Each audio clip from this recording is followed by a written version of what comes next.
Reels की दुनिया में भटकने से नहीं होगा। आपके रियल वाली दुनिया में मेहनत करना होगा, तब जाकर के आप पर रील बनाएंगे लोग। ये मत करो कि आप किसी के रील की कॉपी करो, आप कुछ ऐसा करो अपने लाइफ में कि आपके बातों को कॉपी करके लोग रील बनाए। उस दिन समझो कि तुम सफल हो रहे हो, उस दिन समझो कि तुम सक्सेस हो रहे हो, नहीं तो ऐसा जीवन बर्बाद करने से कुछ नहीं होगा।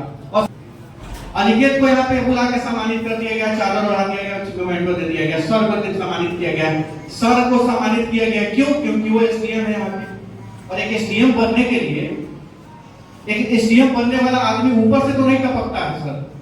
हम ही आप सबके बीच में से किसी किसान का बेटा, मजदूर का बेटा, रिक्शा चलाने वाले का बेटा, ठेला चलाने वाले का बेटा भी अच्छे अच्छे पद पर जाता है। क्यों जाता है? क्योंकि उसको अपना रास्ता पता होता है।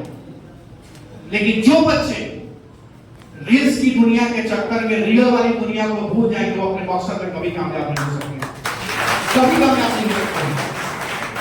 तो जो रील्स वाली जो दुनिया होती है 99.9% धोखा होता है।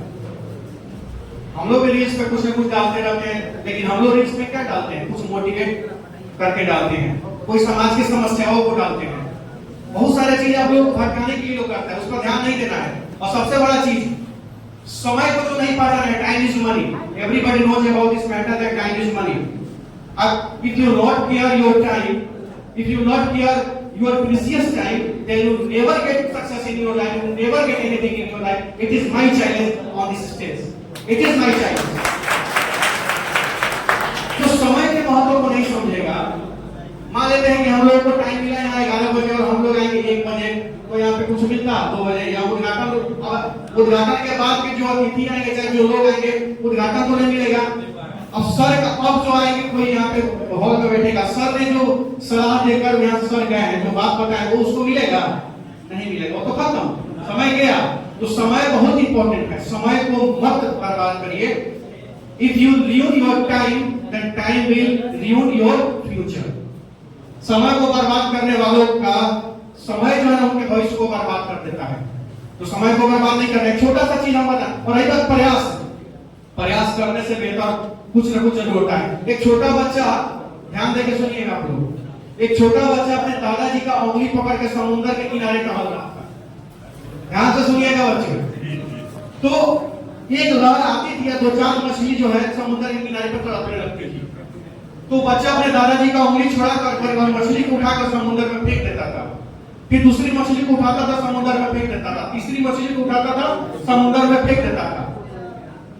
फिर तब तक दूसरी लहर आती थी, फिर 10 मछली आ जाती थी। फिर उठाकर फेंकने लगता था, तब तक तीसरी लहर आती थी, फिर 5 आ जाती थी। तो उसके दादाजी ने कहा, अरे बाबू ये तुम क्या कर रहे हैं?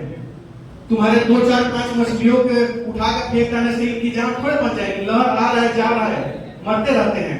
तो उस बच्चे ने एक सुंदर जवाब दिया। उस बच्चे ने क्या कहा कि दादाजी मुझे नहीं पता है कि मैं सारी मछलियों का जान नहीं बचा सकता हूँ, लेकिन मेरी औकात है 2 मछलियों की जान बचाने की। मैं 2 मछलियों की जान बचा रहा हूँ, मैं प्रयास कर रहा हूँ। आपकी तरह मैं लेक्चर नहीं दे रहा हूँ, मैं प्रयास कर रहा हूँ। तो बाबू, जीवन में सफल होना है, मैट्रिक में अगर अच्छा नंबर लाना है, इंटर में अगर अच्छा नंबर लाना है, तो रील्स के दुनिया में भटकने से नहीं होगा। आपके रियल वाली दुनिया में मेहनत करना होगा, तब जाकर के आप पर रील बनाएंगे लोग। ये मत करो कि आप किसी के रील की कॉपी करो, आप कुछ ऐसा करो अपने लाइफ में कि आपके बातों को कॉपी करके लोग रील बनाए। उस दिन समझो कि तुम सफल हो रहे हो, उस दिन समझो कि तुम सक्सेस हो रहे हो, नहीं तो ऐसा जीवन बर्बाद करने से कुछ नहीं होगा। और सबसे बड़ी चीज, समय का ख्याल करिए। ज्यादा कुछ नहीं कहना चाहते हैं। और रही बात, हर जगह कहीं ना कहीं से गलत होते रहता है। गलत का सामना करिए, गलत का विरोध करिए। आप अकेले हैं तो क्या हो गया, कोई फर्क नहीं पड़ता है। गलत का विरोध करिए। एक दिन अकेले गलत का अगर विरोध करिएगा ना, एक छोटा चीज आपको बताते हैं। हम किसान परिवार से हैं। जब हम मोतिहारी में आते पढ़ने के लिए, मेरे पास एक साइकिल नहीं था। मैं पैदल कोचिंग जाता था और पढ़ के आता था पैदल। लेकिन अपने मेहनत से जो भी किए हैं, और आप सबके आशीर्वाद से किए हैं, लेकिन प्रयास से होता है, मेहनत से होता है। कुछ करने से और अपने कंडीशन पर रोने से नहीं होता है। क्या हम बोले कि रिक्शा वाले का बेटा कैसे आईएएस बनता है? उसको तो एसी रूम भी नहीं मिलता है, पंखा भी नहीं मिलता है, कैसे आईएएस बन जाता है वो? तो उसको पता होता है कि हमें कुछ करना है अपने लाइफ में। उसको पता होता है कि हमारा दोस्त भले केटीएम बाइक पे, बुलेट पे चढ़ रहा है, अपाची पे चढ़ रहा है, नहीं चलेंगे हम अपाची पे, मान के नहीं सीखेंगे अपाची, उस दिन अफसर बनेंगे, उस दिन 4-4 इंपोर्टेड गाड़ियां लगी होंगी मुझे रिसीव करने के लिए। हमें वो टारगेट करना है, भीख मांगा हुआ अपाची पे चढ़ के हीरोबाजी बाजार में नहीं दिखाना है, ये सोचना होगा, तब जाके आप सफल होइएगा। बात हमारा कड़वा होगा, छोड़ दीजिएगा, लेकिन अगर थोड़ा सा विश्वास से ले लीजिएगा तो जरूर सफल होइएगा।